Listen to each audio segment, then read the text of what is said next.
লা ইলাহা ইল্লাল্লাহ বললে হবে, মুহাম্মদুর রাসূলুল্লাহ এটা কালমা, এটা লেখা যাবে না।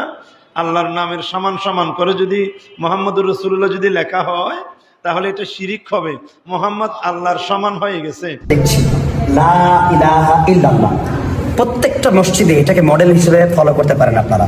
আমরা অনেক মসজিদে এক পাশে আল্লাহ এক পাশে মোহাম্মদ লেখা দেখি। মনে রাখতে হবে আল্লাহ হলেন খালেক আর মোহাম্মদ হলো মাখলুক। আমরা যেন কখনো খালেকের সাথে মাখলুককে একত্রিত না করে ফেলি কেনা। এই জন্য হানাফি হোক বা আহলে হাদিস হোক, সকল মসজিদগুলা এইভাবে আপনারা তৌহিদ এবং শিরিক বিদআত থেকে দূরে থাকবেন।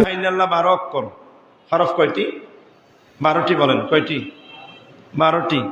মুহাম্মাদুর রাসূলুল্লাহ 12 হরফ, লা ইলাহা ইল্লাল্লাহ 12 হরফ, মুহাম্মাদুর রাসূলুল্লাহ। লা ইলাহা ইল্লাল্লাহর মধ্যে খেয়াল করেন কোন ধরনের নোক্তা নাই। নোক্তা আরবি হরফ কিছু হরফে নোক্তা আছে না? বা নোক্তা আছে নিচে, জিম নোক্তা আছে, জাল, সা, শিন, দাদ, যা, গাইন, কফ, ফা, এ ধরনের নোক্তা আছে না? কিছু নোক্তা আছে উপরে, হরফের উপরে। বা নোক্তা উপরে নাকি নিচে? ফা, তা, কফ। এবার কিছু নোক্তা আছে উপরে। আমরা বাচ্চাদেরকে যখন পড়াই তখন আমরা শিশুদেরকে যখন আলিফ বা তা শিখাই তখন আমরা বলি আরবি হরফ 29টি, আলিফ থেকে ইয়া পর্যন্ত। বলো নোক্তাওয়ালা কয়টি, নোক্তা ছাড়া কয়টি? বললো হ্যাঁ, নোক্তা ছাড়া 15টি, নোক্তাওয়ালা 14টি বা যতটি হয়। বলতো উপরে নোক্তাওয়ালা কয়টি, নিচে নোক্তাওয়ালা কয়টি? এভাবে আমরা প্রশ্ন করি।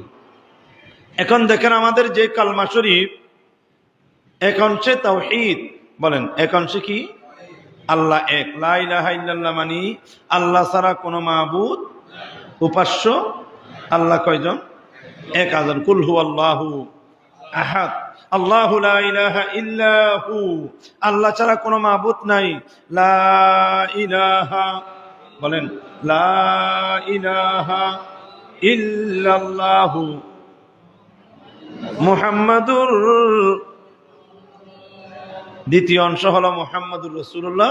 প্রথম অংশে আল্লাহর একত্ববাদ। আল্লাহর একত্ববাদকে বলা হয় তাওহীদ।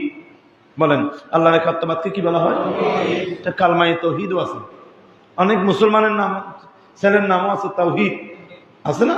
তাওহীদ মানে যারা এক আল্লাহতে বিশ্বাসী, এক স্রষ্টায় বিশ্বাসী, তাদেরকে বলা হয় তাওহীদ। এটাকে নাম তাওহীদ।